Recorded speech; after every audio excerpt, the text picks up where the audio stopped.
होता था पहले कि सुबह उठना, भैंस दुहना, अब माड़ भात चोखा खाना, एगो मिर्चाई दबा के और जाके छाप पे वोट मार देना। और लोग मारा मारता है भाई। तो अब वो पट्टी पढ़ाने वाला दिन गया। हम्म। अब पट्टी में आने वाला जनता नहीं है। नाम क्या है तेरा?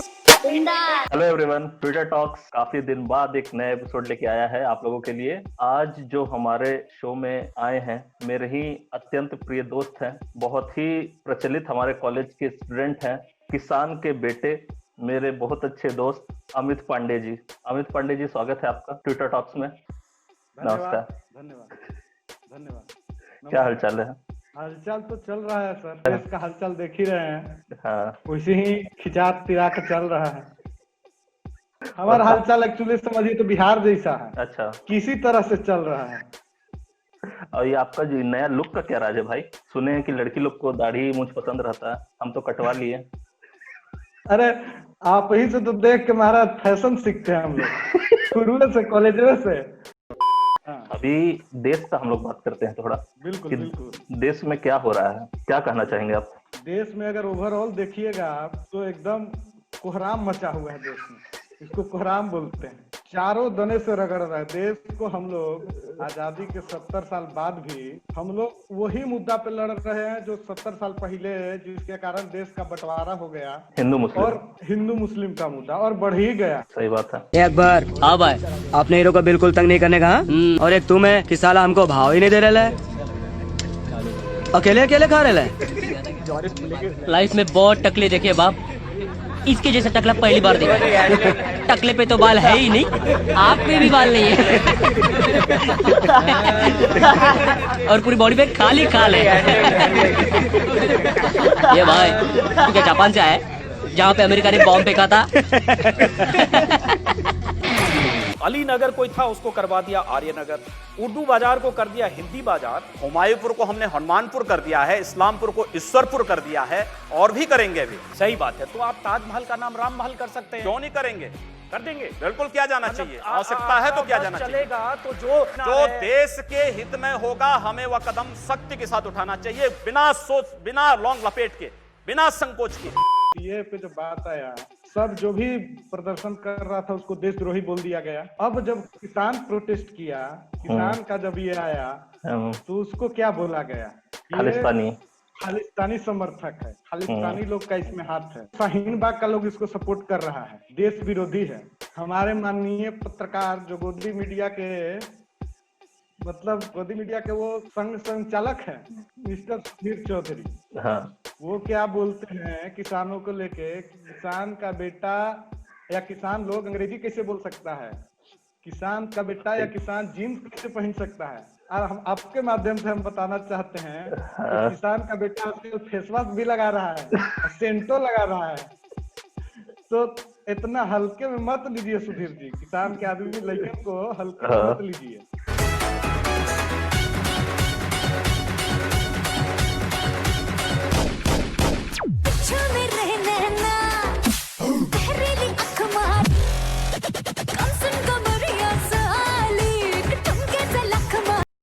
अभी भी समय है कि गोदी मीडिया का जितना भी, गोदी मीडिया एक कोई खराब कर नहीं है, ये तो तथ्य है कि ये सरकार के पाले में झूल रहा है, सरकार के गोद में बैठा हुआ है। एक चीज अभी और देखिए, दूसरा चीज बोल रहा है कि किसान का जो प्रोटेस्ट हो रहा है उसमें राजनीति हो रहा है। हाँ। क्यों नहीं हो राजनीति?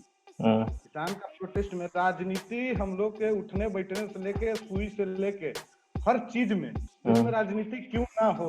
एक समाज का, एक देश का जब जो 700 मिलियन लोग, अगर कुछ किसी कानून के माध्यम से अगर वो 700-800 मिलियन लोग को लग रहा है कि मेरे को प्रॉब्लम है इससे, और वो जब प्रोटेस्ट कर रहा है तो आप उसको देश विरोधी बोल दे रहे हैं। एक बार हम लोग के दर्शक को बताइए कि भाई किसान आंदोलन का मैटर क्या है? पहला तो किसान बिल है क्या? ये जो 3 बिल आया, लोकसभा राज्यसभा में पारित किया गया और बाद में प्रेसिडेंट का एसेट भी मिल गया, मतलब अब एक्ट बन गया है। और बहुत विचित्र तरीके से पास किया गया था, ये भी था। याद होगा जब संजय सिंह का जो कांड हो गया था, चाय लेके गए थे उपसभापति महोदय जो थे, चाय लेके गए थे। अबे तू उसकी तरफ है कि मेरी तरफ है? मैं तो आपकी तरफ हूँ। ये कैसा मेरी तरफ है? उंगली उसकी तरफ है लेकिन दिल आपकी तरफ है। मैंने आपका नमक खाया है। अभी तो मेरे से मार भी खाएगा। इससे पूरा देश प्रभावित होने वाला है, उसका वॉइस वोट कैसे पारित कर दीजिएगा? कि जो बोला जा रहा है कि पंजाब, हरियाणा, वेस्टर्न यूपी का ही किसान क्यों प्रदर्शन कर रहा है। आप देखिए सेम बिल जो आने वाला है, 3 बिल आया है, उसमें से पहला बिल जो है जो एमएसपी से रिलेटेड है, farmer produce trade and commerce bill है, पहला बिल जो वो बिहार में 2006 में लागू हुआ था। अच्छा। एपीएमसी जो मंडी था 2006 में बिहार में खत्म कर दिया गया। इसका हाल यह हुआ सर, बिहार में एमएसपी था पिछला साल 1800 रुपए पर क्विंटल धान का। हम धान का एक रेफरेंस ले रहे हैं। पिछला साल हम लोग का धान बिका है 1400 रुपए पर क्विंटल, और इस साल अगर धान का भाव अभी देखिए तो 1000 रुपये पर क्विंटल। तो वही पंजाब का किसान 1800 रुपए पर क्विंटल बेचता है, बिहार का किसान 1000 रुपए 1200 रुपए बेचने के लिए मजबूर है पर क्विंटल। तो मतलब वो लोग तब का विरोध तो ऑब्वियस बनता है। ये यहाँ से आप क्लियर हो जाइए, वो लोग विरोध ना करे तब दिक्कत है। सबसे बड़ा पॉइंट वही रखा जा रहा है कि भाई एमएसपी हट जाएगा, लेकिन इसको तो क्लियर कर दिया कि भाई एमएसपी पहले भी था, अभी भी है और आगे भी रहेगा। बहुत जगह जैसे हिमाचल का आप एग्जांपल ले लीजिए, हिमाचल में सेब का खरीद है तो वहां कह दिया कि भाई जब से हम ये नया फार्म लॉ आया है रेट बढ़ गया है, कॉर्पोरेट लोग आके खरीद रहे हैं मेरा। तो फिर ये कैसा चक्कर, घालमेल क्या है? घालमेल बता रहे हैं क्या है आपको, हम एकदम ठेठ बिहारी में बता रहे हैं। हाँ हाँ हाँ। आप खेती कर रहे हैं, हम खेती कर रहे हैं, ठीक है। और अंबानी जी का एक फूड मार्ट है, उनको जब कोई चीज का जरूरत होगा तो आके हमारे बाबूजी को तो फोन नहीं करेंगे कि पांडे जी से आप 10 क्विंटल हमको धान का जरूरत है, आप हमको दे दीजिए।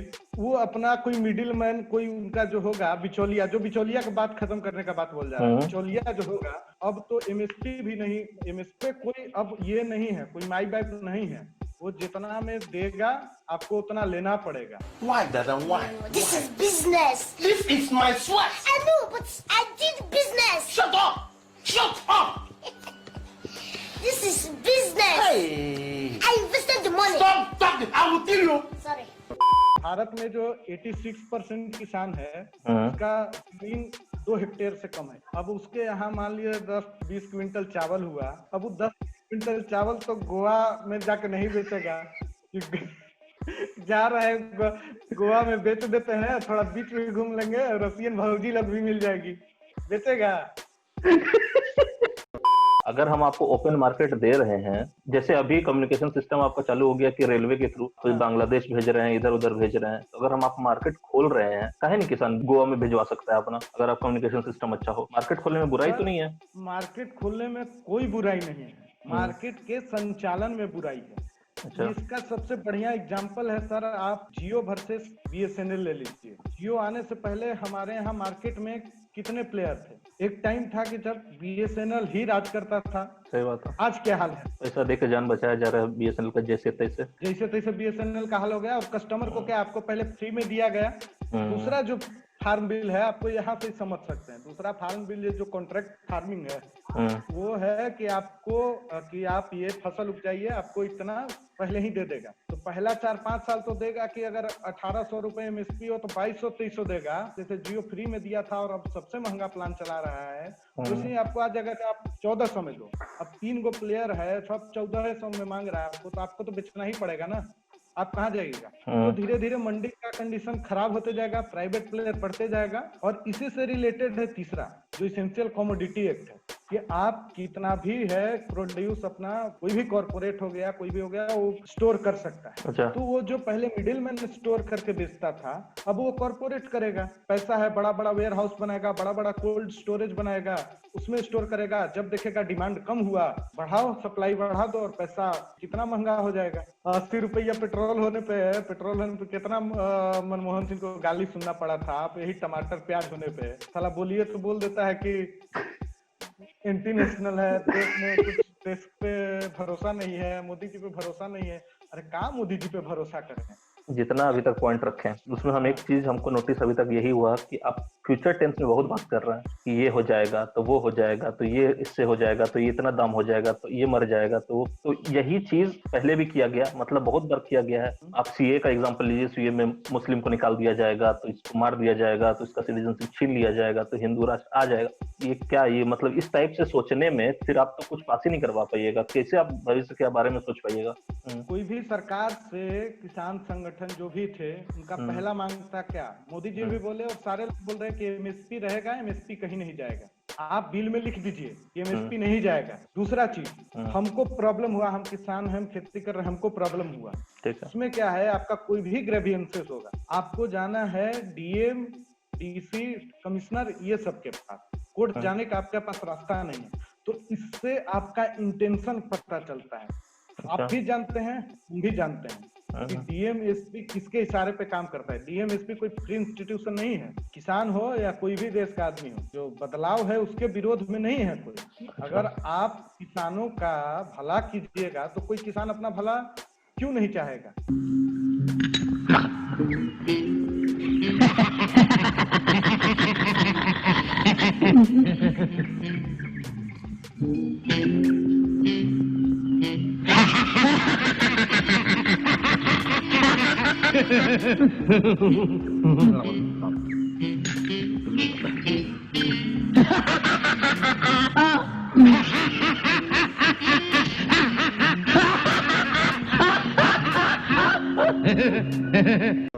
आप बोल रहे हैं कि हम आप भला आपका कर रहे हैं। हाँ, अब हमको भला चाहबे नहीं क्या, हमको नहीं चाहिए भाई, तो जबरदस्ती दीजिएगा।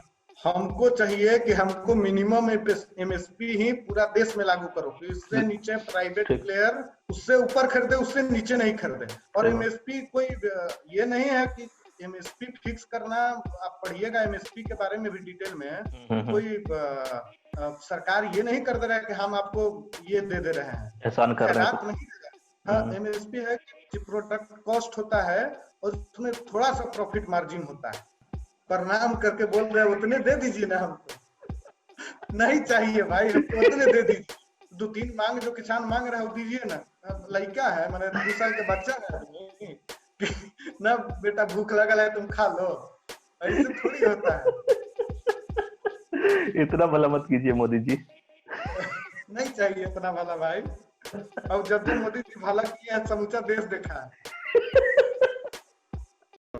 2019 से एक ट्रेंड चला हुआ है, ट्रेंड ये है कि अराजकता।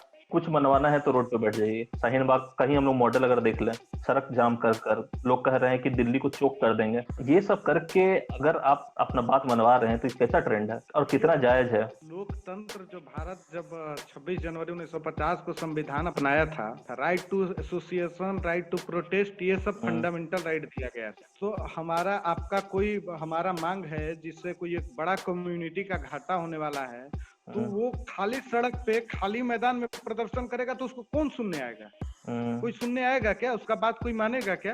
वो फार्मर पंजाब में 2 महीना से प्रदर्शन कर रहा था, कोई झांकने आया क्या? नहीं। जब तक सत्ता के नजर में आप उस प्रोटेस्ट को स्ट्रांगली नहीं दिखाइएगा तो कोई सुनने वाला नहीं है। आप बोल रहे हैं कि लोगों को है कि ये जायज है कि नहीं, ये बिल्कुल जायज है सर। ये जो भी प्रोटेस्ट होता है लोकतंत्र में, जहाँ तक कि कोई पब्लिक प्रॉपर्टी को अगर नुकसान ना पहुंचे तो ये बिल्कुल जायज है, नहीं तो सरकार बहरा हो जाएगा। ये बोला कि इंग्लिश नहीं बोल सकता, अरे भाई किसान का लड़का काहे नहीं इंग्लिश बोल सकता? हाँ, इसका भी डेमोन्स्ट्रेशन हमारे सामने देखिए अभी अमित पांडे जी, थोड़ा देख दिखाई तो। I want to tell you why a farmer son can not speak English. We got education even in government school or in private school. I have no control where I will born or where I was born, on which family I'm going to born. I have no control. If my father worked hard, give me better education, give me good education, and I cracked some exam, and I am speaking on behalf of my father. What is wrong in it? Nothing is wrong. Anything wrong in it? No, not at all. Imran Khan is a great person. Imran Khan is a great person. The boys played well. Boys played well. Boys played. बढ़िया अंग्रेजी बोलते हैं महाराज। तो ma'am I don't know कि double सवारी लगी है. I need news but I don't know. I see this news but I don't. ओ भाई मारो मुझे, मारो मुझे, मारो. नहीं, ये मजाक हो रहा है. एक सेकंड यार. तो यही देखो भाई, बिहार का लोग अंग्रेजी बोलता है ना तो उसको रिस्पेक्ट करना चाहिए. बड़ा बताइए, किसान का बेटा अंग्रेजी नहीं बोल पाते. कौन बोला है ये बात? सुधीर चौधरी बोला था ना. खाली सुधीर चौधरी का लड़का वर्णव गोस्वामी का लड़का अंग्रेजी बोलेगा. हैं? अब बताइए. अमित शाह का बेटा अंग्रेजी बोल के बैठेगा. हम्म. हैं? हम लोग क्या करेंगे आखिर? सुधीर चौधरी को समझना चाहिए कि जहिना भेटा जाएगा ना मार्केट में, अगल बगल चाचा भाई के साथ अन्याय होने वाला है, उसके खिलाफ बोल रहा है, कुछ भी बोल दोगे, देशद्रोही बोल दोगे. ढेर तुम ही ये बनल हो बड़का देशभक्त. एकदम गुस्सा आ जाता है महाराज. तो योगराज सिंह आपके कुछ 2 दिन पहले एक स्पीच दिए हैं, वहां पे बहुत आपत्तिजनक स्पीच दे दिए हैं. एक जो आप कंटेंट देना कहते हैं ना, गोदी मीडिया जो चला रहा है, तो चला आप कंटेंट दिए तभी तो चला रहा है ना. वो बोला है कि ये वो कौम है जिन्होंने हजारों साल गुलामी की, इनकी औरतें टके टके के भाव बिकती हैं. Every person here is journal. अगर ऐसा बोला है, वो कौन कौम का बात किया? जो मोदी जी का कौम है उसी का बात कर रहा है. जो बीजेपी जिसके लिए खड़ा होता है उसी का बात किया. और ये बिल्कुल ही गलत. जिस कौम की गुलामी का बात वो कर रहे हैं, बिल्कुल मानते हैं गुलामी तो था, लेकिन क्या सिर्फ यही कौम का था क्या? उनके कौम का गुलामी नहीं था क्या? समस्त कौम का गुलामी. अब वो पास्ट है. अभी आप तेरी ये बिल्कुल फार्मर को भटकाने वाला मुद्दा है. ये फार्मर का मुद्दा ये है ही नहीं. ऐसे लोगों को प्रोटेस्ट में लाया जाता है. अगर ऐसे बोलने वाले लोगों को, तो फार्मर अपने ही पैर पे कुल्हाड़ी मार रहा है. ऐसा नहीं है कि फार्मर जो करेगा वो सही करेगा. ऐसे लोगों को बुलाना मतलब कि अपने ही पैर पे कुल्हाड़ी मारना. वही गोदी मीडिया को जो बोले उसको कंटेंट देना. गोदी मीडिया को आप कंटेंट दीजिए, उसको क्या है भाई? अमित देवगन आके हल्ला करेगा. हाँ. कोई गरियाएगा 2-4 लोग, फिर कल से वही करेगा वो. नमस्कार, मैं हूं अमीश देव.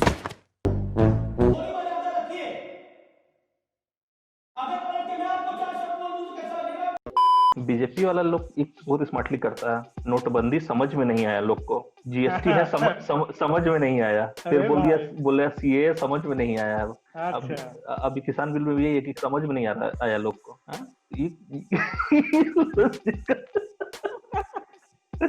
जानते हैं कौन बोलता है? मनोज तिवारी बोलते घूमते. मनोज तिवारी है, बोल रहा है कि डिमोनेटाइजेशन समझ में नहीं आया. का भाई तुम ऐसा क्या पढ़ लिए कि तुमको लगे मोदी जी का इंजेक्शन देख के समझाए? जो रूल हो हिंदी इंग्लिश समूचा लिखल है भाई, पढ़ने आता है, समझ में आता है भाई. किसान बिल भी समझ में नहीं आया और फिर अपना मोदी जी इंजेक्शन मारेंगे तुरंत समझ जाएंगे. इंजेक्शन आ रहा है. हरियाणा के मिनिस्टर है अनिल विज, बेचारे कोरोना का इंजेक्शन लिए, उनको कोरोना वायरस हो गया. वैक्सीन लगने के बाद भी. बताइए. पाप है. को वैक्सीन है, अमेरिका वाला वैक्सीन लगवाना है सीधे. अभी 2-4 महीना में आएगा. फाइजर. क्या नाम है? फाइजर. जीफर पढ़ रहे थे. जीफर पढ़ रहे थे हम तब से. बड़ा प्रोनाउंसिएशन मिस्टेक है महाराज. अरे बाप. हम पी साइलेंट कर दे रहे थे. नहीं साइलेंट नहीं करना है बिना बात के कुछ भी. मतलब रात चलते आप साइलेंट करते चलिएगा. 3 तारीख को किसान लोग मिले थे सरकार से. 5-6 पॉइंट दिया है डिमांड का, प्रमुख डिमांड. और उस सबसे ऊपर तो ये है कि भाई सबसे पहले तीनों लॉ को हटाओ. स्ट्रेट फॉरवर्ड डिमांड है ये. पहला हो गया. दूसरा है आपका कि एमएसपी को लीगल राइट बनाओ. बहुत जायज डिमांड है. बहुत जायज डिमांड है.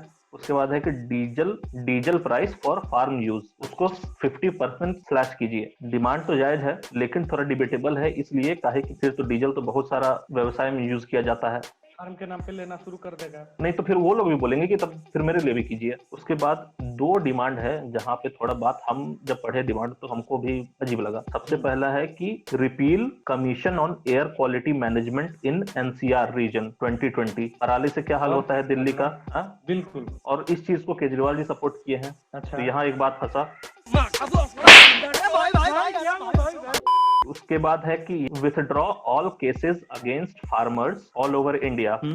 यहाँ तक तो ठीक था। उसके बाद है intellectuals, poets, lawyers, writers, human and democratic right activists, those who have been jailed in false cases should be released. ये मैनिपुलेटेड मतलब ये लग रहा है कि कोई हाईजैक करने का कोशिश कर रहा है। देश से रिलेटेड मुद्दा है, ऐसा नहीं कह सकते कि मुद्दा नहीं है। मुद्दा नहीं तो है। बिल्कुल है, मुद्दा है, लेकिन इस फोरम पे प्रेजेंट करने का ये मुद्दा नहीं है। इस किसान यूनियन का लोग काहे की तो आपके हिसाब से तो सरजील इमाम भी भाई ह्यूमन राइट एक्टिविस्ट था, और भाई कोई भी था वो, विथड्रॉ ऑल केसेस कैसे हो सकता है किसी के भी आगे? नहीं, फिर आप जांच एजेंसी जो भी है, पुलिस है, एनआईए है, उस पे आप सवाल पैदा मत कीजिए। आए सवाल कीजिए, पूरा हटा दीजिए, ये कोई सॉल्यूशन नहीं है। ये काम कोर्ट का है। कोर्ट में अगर साक्ष्य अगर एनआईए हो गया या दिल्ली पुलिस या कोई भी पुलिस नहीं जुटा पाया तो कोर्ट उसको अपने आप ही बरी कर देगा कि उसको हटा दो, केस हटा दो या उसको छोड़ दो, नहीं कह सकते। एग्जैक्टली। तो फिर तो कानून का मतलब क्या रह जाएगा? ये जो इंटेलेक्चुअल है ना सर, जो इंटेलेक्चुअल टर्म है, बड़ा ही भेग टर्म है। ये इसको डिफाइन करना पड़ेगा। पब्लिक क्या सोचा है, ऐसे मतलब ही नहीं है। हम जो बोलते हैं वो सुप्रीम कोर्ट करे, हम जो बोलते हैं वो सरकार करे, हम जो बोले वो जनता करे। मैंने हम जो बोले वो लोग करते रहे, हम किसी का नहीं सुने। समझेगा लोग, धीरे समझेगा। तो वही एक पॉइंट था कि भाई आपका 2-3 डिमांड तो बिल्कुल जायज है, लेकिन ये जो हाईजैक हो गया लास्ट में, कहाँ से ये नहीं, डिमांड कहाँ से आया? फर्स्ट प्लेस में ही नहीं होना चाहिए।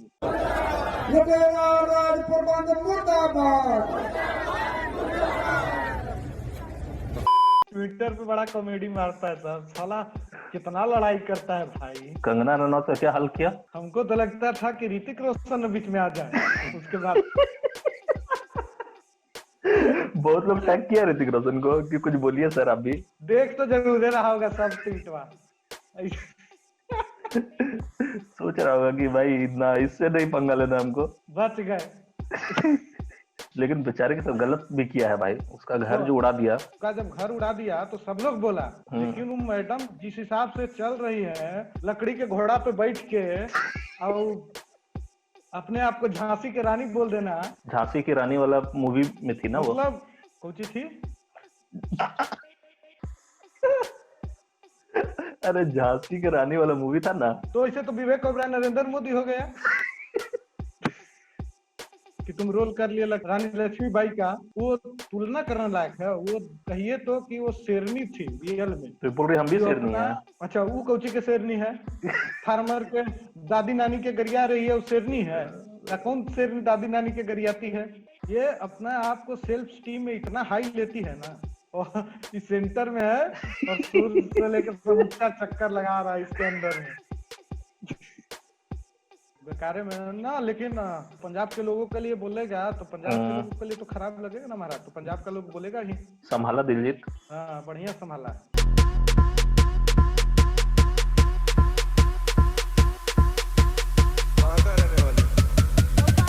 तो चलिए पांडे जी, यहीं पे हम लोग आज का एपिसोड एंड करेंगे। यही बोलेंगे कि देखिए, आप एक न्यूट्रल होकर सोचिए, एक भारत के नागरिक के तौर पे सोचिए, तो ट्रैप में मत फंसिए और एक सशक्त नागरिक के रूप में काम कीजिए। बढ़िया बात बोल दी पांडे जी। एक बार हमारे ट्विटर टॉक्स के प्लेटफॉर्म के बारे में बताइए थोड़ा पब्लिक को। ऐसा डिस्कशन किए कभी आप आज से पहले?